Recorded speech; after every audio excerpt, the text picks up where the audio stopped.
here. We're going to make this work. We got to be here because I don't have a lot of time, all right? All right, so really quickly, I do have a few topics that I want to get to talk to you all about, but before I do that, I want to kind of introduce myself and let you know who I am. So my name is Richard Taylor. I'm an author and a motivational speaker here from Chicago. I actually grew up down the street on 84th and Escanaba. So I'm from the area. God, where do I start? How about my birthday? Actually, my birthday is next Saturday. So all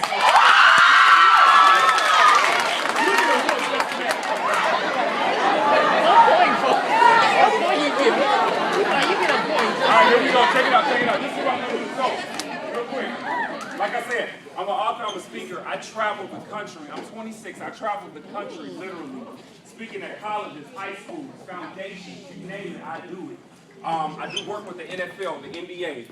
Some of your favorite players, I probably know through player development and some of the stuff that I've done, all right? So, for me, it's a lot of things that drove me to this point, because a lot of times cats at this age, you know, they don't have that drive. It hasn't kicked into gear yet. But for me, it was a little different. I came from the struggle. I came from nothing. I came from poverty, right? So for me, I was like, something needs to change in order for me to go out here, because my parents invested too much time in me not for me to go out here and make it, right? So just a little bit of background about myself. Like I said, I grew up on 84th at Escanaba. I went to Robert A. Black. I got into Wildcats here from Black. The one who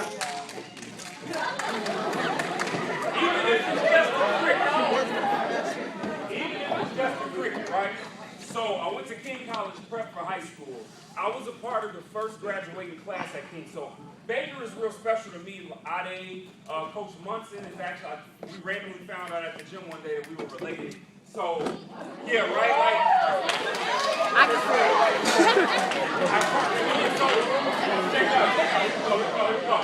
So when they told me about Baker and they explained what you all were all about, I was really excited because I kind of came up the same way. Where my sophomores at? Just about showing you. You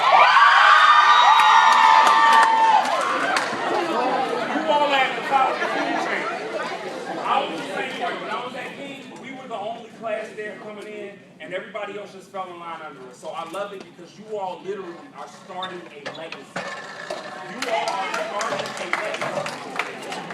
However, in order for that legacy to be fulfilled, it's certain things that you all have to do in order to make that happen.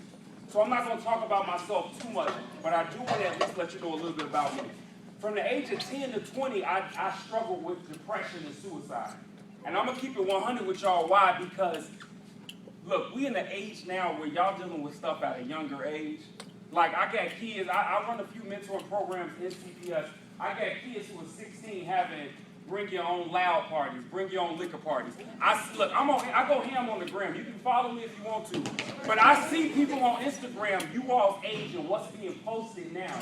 So that's going to be my first point. We talk about image, social media image. How many of y'all want to be successful when you graduate? Definitely. God, show of hands, right?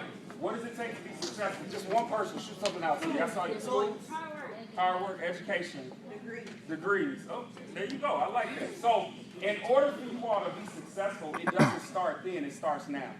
And that's what that's what I'm trying to impress upon you today, guys, and I don't have a lot of time, so I really want to speed this up a little bit. So, just kind of a fast forward through my life. I was an all-state quarterback while I was at King.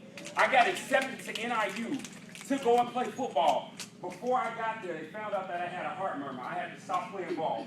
Literally, as soon as I got to school in 2006, I was 200 pounds. By the first year and a half of school being over, I got up to 370 pounds. If you think I'm lying, you can go look on my IG page. I do Transformation Tuesday every Tuesday. But I'm so serious, right? So here it is, right? My weight shifted. Everything changed. Why was this? Because I was dealing with a lot of other stuff that I never let go of. And I get it. Look, a lot of times we turn up, we do crazy things, but it's not really us. A lot of this has to do with where we came from, right? Our upbringing, the people around us, our family members, our friends. I get it. But what I want you all to understand is that you do not have to be the product of your environment, right? You do not have to be the product of your environment. So for me, I allowed myself to do that, though. When I got to Northern, I got in a relationship because somebody told me some things that I really liked, and I felt like, okay, well, let me go see what this is about. And like I said, I'm going to keep it 100 with you all because you're very mature, and I get that you know this stuff. We're not stupid, all right? Look, I get it. Life is changing. Things are different. But what I'm telling you is this, look, so when I got to Northern, I got with this girl. For a year and a half, we stayed together. A lot of people saw me on the outside. I was a part of student government. I was a part of the Residence Hall Association. I'm in a fraternity. I'm the president of gospel. I'm doing all of these different things, right? But on the backside, nobody saw the depression. Nobody saw the low self-esteem. Let's just keep it real. That's what it is. Nobody saw the low self-esteem. Nobody saw me, look, literally taking blades to my wrists. Nobody saw me with the pills. Nobody saw me trying to hang myself. Nobody saw it. They saw what I wanted them to see. For a year and a half, the girl that I was with, I found out she was cheating on me. During this time, yeah, you know how it is. Come on, we get into our feelings, right? We get into our feelings. And next thing you know, you're ready to go. You're going to be the next social media sensation for doing something stupid on World Star. Come on, say it with me. Come on, I hear it. So this is what happens because we see it every day. We see it every day. This was me. So people ask me, what was it during that time that got me to the point of what I'm going to tell you all about? In that year and a half where I put on that weight, my GPA was a 1.4 for 3 semesters straight. Literally getting ready to kick me out of college. You all know what academic dismissal is? Yes. So academic dismissal, for those of you all that don't know, is when the school says, hey, your grades suck, it's time to go.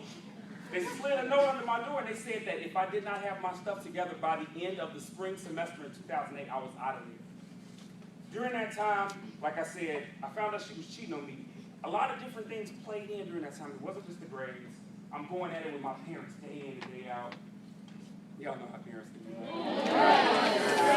They don't understand. They don't get me. The reality is they lived a life that we've lived already, or that we are living, and they want a change from us. They see a little bit of themselves in us, and they don't want us to fall down that same path. So for me, I'm at it with my parents. I was the victim of domestic abuse for a year and a half while I was in that relationship. And people ask me, Richard, how is it that at 6 feet and 370 pounds you're being abused by a girl? Right? Well, it's simple. 2 things. My dad always taught me never put your hands on a woman. Right?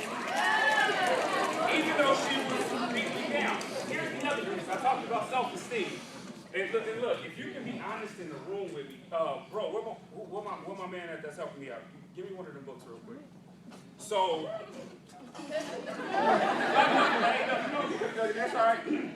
So we talk about low self-esteem, right? This is my second book, Between the Dream.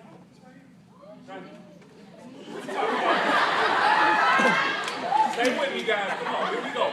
So we talk about low self-esteem, right? How many of you all can be honest with me and say this is something that you personally dealt with? Let's backtrack real quick. Before we do this, how many of you all have seen the hashtag Black Lives Matter, Brown Lives Matter, All Lives Matter? By show of hands. How many of you all actually believe that? Now, from everybody that's raised their hand, my question to you is that how can we say that we believe that Black and Brown lives matter, that all lives matter, but we don't live? I'm not saying this just to say this. Like I said, I go through schools throughout this country. But in Chicago specifically, I'm a product of this city. I'm proud of my city. I'm proud of the people in this city. And I'm going to kind of tilt this over to my young women real quick. Because this has been an epidemic that I've seen going on in high schools where you all are starting to fight more than we. Ain't nobody going to talk about it, though. Everybody going to stay quiet and not give you finger snaps. It's okay. But seriously, though, let's really break this down. Let's talk about it. Why? Why is that? If I believe that your life matters, because at any given moment, that same person that we was beefing with, let the police come and do something wrong to you. Let somebody from off the block come and do something wrong to you, and you end up in a casket. They're going to be like, oh, that was my homie, but you didn't show it why that person was alive. So what I'm saying is, when you talk about, now back to the hands being up for self-esteem. Where you at? For the folks that raise their hands, I want you to take a look around the room. Take a look, while the hands are still raised, take a look around the room and see the people that, look, these are your friends. Look, everybody don't tell you everything. You might know a lot about your BFF, but you don't know what they go through sometimes that they keep to themselves. Even your enemies might have their hand raised right now, and you don't understand what they're going through. So here we go. If we're going to say that Black lives matter, that brown lives matter, we need to start living. I've seen so many black males, Hispanic males, black females, Hispanic females gunned down this year. I work with the White House guys, so when I go and do my big time work, when we doing stuff for boys and men of color, they give us these statistics. I go to a lot of high schools in Chicago, and everybody talking about, oh, well, the reason why we fighting is because he the op. She the op. Hear what I'm saying? The only op your brother, your sister sitting next to you should ever be is an opportunity to change this world and make money. That's it.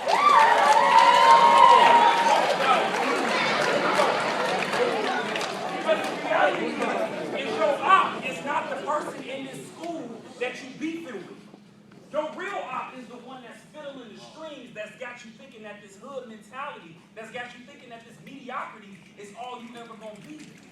Your real ops drive around in cars in black and blue. They sit downtown in government offices wearing suits. That's the op. The ones that get y'all. I get it. You're a lot younger right now, but you'll see it as we go. Some of these decision makers that we have in office that cut funding, some of these folks that come in here, they want to make decisions. They live in the North Shore and want to make decisions for people out here on the southeast side of Chicago who don't know life. And I'm not just talking this, I'm saying this from experience. Because I sit in these offices and I see.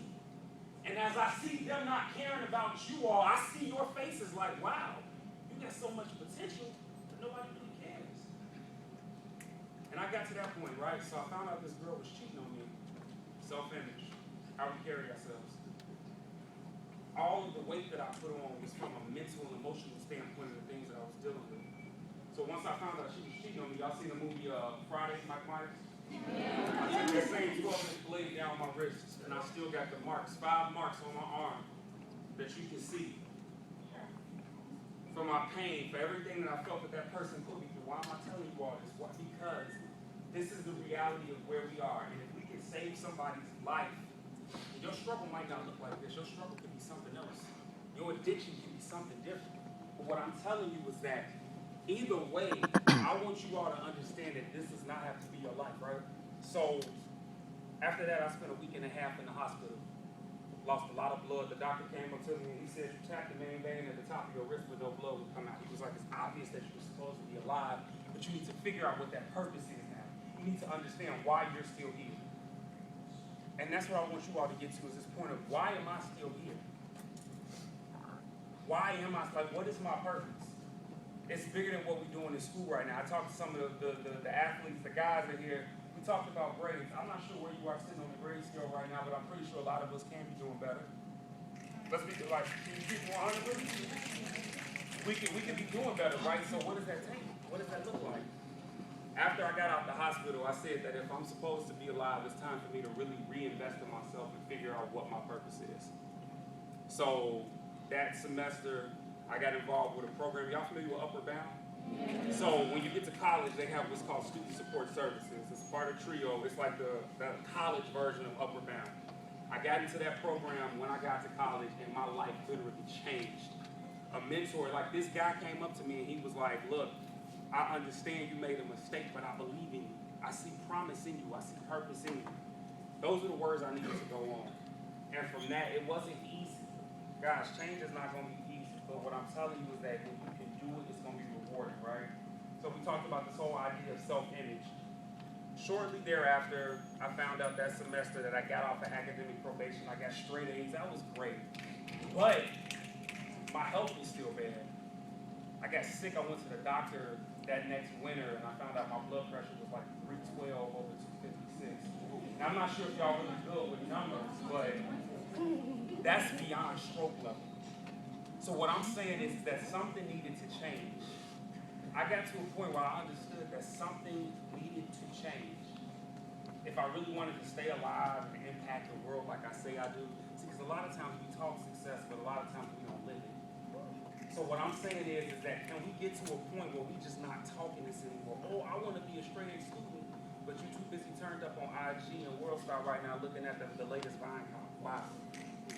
A lot of people come up to me and they say, I want to make a lot of money, but you don't have make a lot of money effort. You still got a hood mentality, but you want to make millions.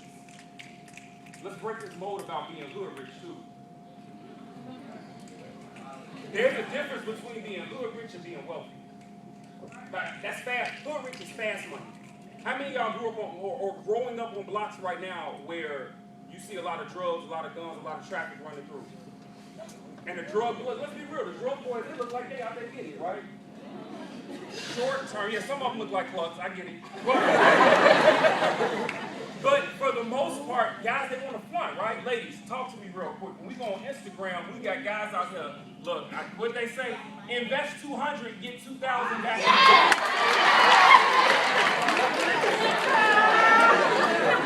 Self-image, guys, talk to me. We got girls out here that's turning into IG models, but still working at Walmart.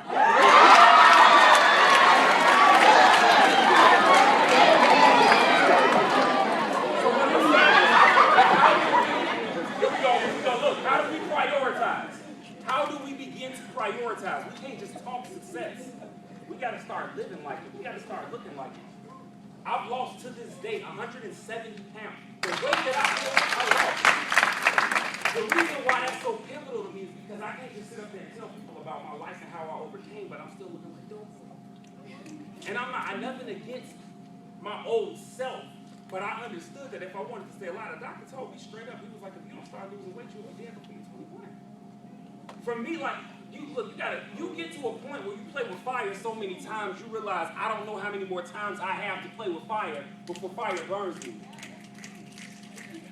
So let's bring that back to school real quick. When we talk about grades, when we talk about our actions, when we talk about our lifestyles, how we living here at Baker right now, the things that we can be better at, that we can be real with ourselves with, and say, yes, I can be better in this area. That's what we need to focus on. Fights, like, look, I don't care if you did get into a fight. I don't care what the fight was about. Like I said, you got to start thinking about your real eye. Because you can't take that lifestyle with you to college. They will keep you out. And a lot of times when people take those same fighting lifestyles to college, they're the same ones you see on the fight comps on the Vine, on YouTube and on World Star. It becomes a lifestyle. So I got a chapter in this book, and I'm about to close because I want to open it up for some questions. What time do we get back there, President? 15, okay, cool, yeah. That'll give us enough time. So I got a chapter in here called Starve the Beast. And when I say starve the beast, I'm not talking about some mythical character that's going to hop out your body when the clock strikes 12. And the moon comes out, next thing you know, you flex. Like, I'm not, when I say beast, I'm talking about starve every distraction. Starving every temptation. Everything that makes you feel like you will not make it in life. Every person that's spoken ill against you. Beyond that, starve yourself. Because a lot of times we come in here and we are our own hindrance. We hinder ourselves from our own greatness. I'd rather choose the block over coming to school and getting these grades right. I'd rather choose this girl over my chance to get a free scholarship to priorities. The things that we deal with right now, we think they last forever, and the reality is they don't. They don't. The beef that we got right now, the social media, all this stuff, it's not going to last. How many of you all trying to go to a big company and make a lot of money, though? How many of you all want to work in law enforcement? How many of y'all just want to work, period, doing something, right? Right, that's a no-brainer. The reason why I ask this is because when you start getting to that level, people start digging up your history. We got to be smart about social media. When they say the feds are catching people day in and day out on Instagram for stuff that they post, that's real. But beyond being caught, if you're trying to get a job, I have friends who literally had to explain a picture with them with a cup of water in their hand because they thought it might have been some vodka. This is the thing, like, I'm not saying you can't go out and you can't have fun and you can't live, but everybody don't need to know everything. Your man crush Monday can be your man crush Monday and not be on Instagram. Your WCW don't have to be on Instagram. Let's talk about self-respect real quick. I'm done. But we got to get to this point, and I'm not sure where you are, but guys, we respecting our queens. I'm tired of this whole bad beat thing, like, and y'all know what I'm talking about. A bad B. So this is really interesting to me. Chris Brown had that song Loyal, right? Like you talking about how girls are loyal, right? But what I thought was interesting, and we talk about lifestyle, because you all are getting older, you see a girl here you like, you see a guy here you like, you feeling them or whatever, you know. But we got to get to a point if we really believe lives matter, that we got to start living like it even in our relationships, even in how we treat our girls. So guys, this whole body thing.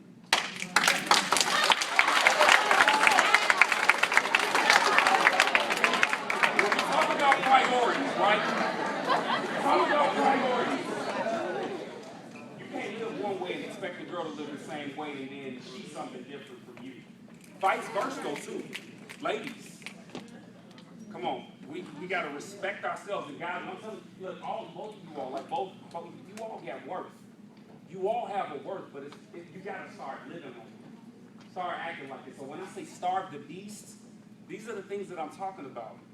The way that we act because the big homies taught us, or because I saw my mama do this, or my dad did this. Everybody's lifestyle is not for you. Stop trying to walk in somebody else's shoes and figure out who you are. When we talk about identity, when we talk about, this whole fighting epidemic that we got going on where you said something about me and now we beefing and we need to hash it out, we got to get to a point where we are a lot bigger than that. Because hashing it out turns into death. And sometimes that death literally, well, all the time, that death could have been avoided. Perfect example. Y'all remember Idea Pendleton that got killed a few years ago? That was my boo. Like, Idea was one of my mentees at King's. I saw Idea an hour before she got killed. And the last thing I said to her was, y'all be careful. She was with a bunch of my other male mentees. I was like, y'all be careful because it's 67 degrees outside. It was January 29th. 67 degrees outside. And I was like, black people like to act the fool when it gets warm. Sadly, I got a call an hour later that Idea had got shot and killed from my mentees. Now, when we dug deeper into the story, we found out that the 4-6s, the guys who did it, they were retaliating against my male mentees for somebody that they thought they were, and they weren't. So what I'm saying is that we can avoid a lot of this stuff by just our day-to-day actions. You are bigger than what somebody says about you. You are bigger than how somebody treats you.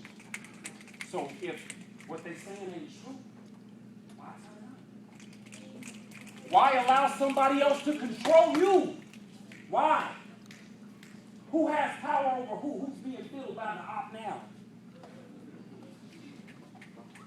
So with that, I'll say this. Starve the beast or whatever it is. If it's class, look, I don't care where you at with your teachers. I get it. Some of us right now, we're not vibing with our teachers. We're not vibing with our teachers. And we can snap all day, but guess what? At the end of the day, we still got to see those teachers. We still got something that we got to do in order for us to get out of this place. So we can snap all day. But what is my lifestyle going to do while I'm here at Baker for me to be successful, for me to get along with you and do what I need to do so that I can go further myself and be successful like I say I want to? And I'm going to end it with a quote in my book that says, you are not losing, you are not failing, you are simply between the dream. Whatever that might be, you're not losing. Stop telling yourself you are, stop falling into this trap, and stop allowing people to control you. Take your life back. You all are at a very interesting transition because next year, sophomores, you will be juniors. You are at the head of this class. But with that title of being a junior comes a lifestyle. It comes some things that you got to do. So as we get ready for the summer, start dealing with those things that you've gone through. I don't care if it's abuse, rape, neglect, whatever it might be. My daddy wasn't there. My mama wasn't there. I told you, I'm going to keep it 100 with you. Whatever it might be, it's time for us to start dealing with these things, and we can no longer allow them to walk into the school with us when we come back in here. Because now we got other lives looking up to us. We juniors. And this is something I didn't realize before. Why? What is my motivation? Why am I look? I could walk into a college right now and they will pay me $10,000 to come and speak. Why? Yes, I'm black. Yes, I'm educated. Yes, I'm dynamic. But beyond that, look, I have a passion that nobody can contest. And that's what you gotta have. But where does my passion come from? You. Each and every one of you. Because what they say that we can't be, I was that. What they show us on the news on a day-to-day, when they say move out of these neighborhoods, I was that. You are that. You are my motivation. Because it's a new Chicago that's getting ready to rise, and we're about to take this world over. So like I said, you're not losing, you're not failing, you're simply between the dream. That's my time.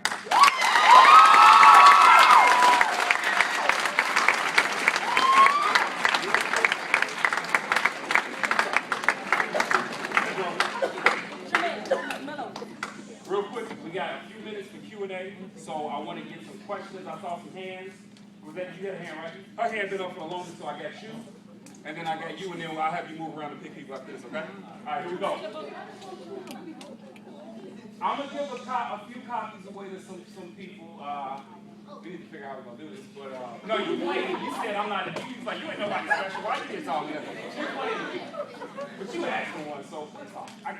We're here. Here we go. Where you at? All right, that's right. Yeah, you did birthdays. I got you too. All right. Let me get some questions that's outside of the book. Here we go.